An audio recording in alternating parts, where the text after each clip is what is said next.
To za Obilića nije tačno. Ni za sultana. Pa šta hoćeš da kažeš, da su me pogrešno učili u školi? Pa pogrešno ste učili u školi. Pa sad ja decu učim pogrešno. Pa ne prebacujem ja tebi. Nisi znala, ne znaš ni sad. Šta nisam znala? To sa sultanom. Od Učkora do Bijelog grla. Baš je sultan vezivao Učkor, ali dobro. To je narodno predanje, to je u redu. Slab i siromašan, nema oružja do lukavstva.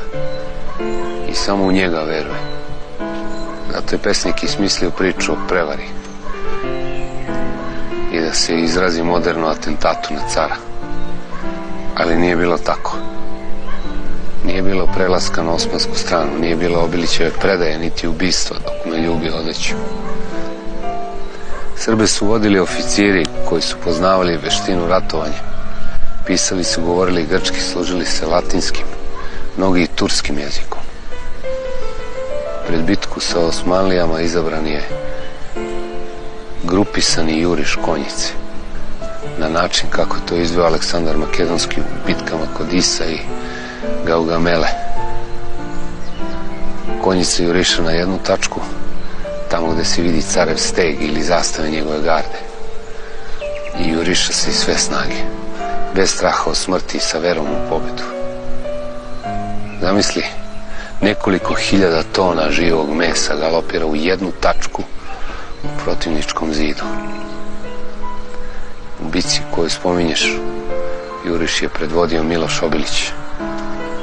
Sultan je poginuo u borbi, nije ubijen na prevaru.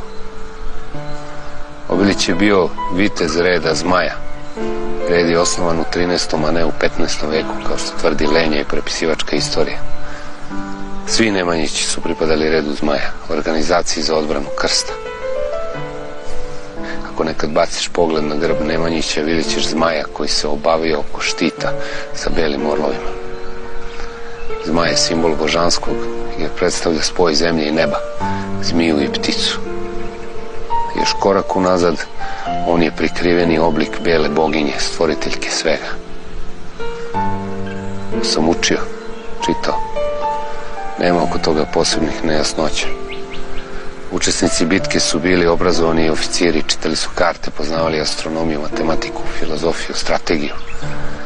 Mogli su da nacrtaju skicu bilo koje velike bitke iz antičkih vremena, kod Termopila, Salamine, Maratona, Granika, Ise.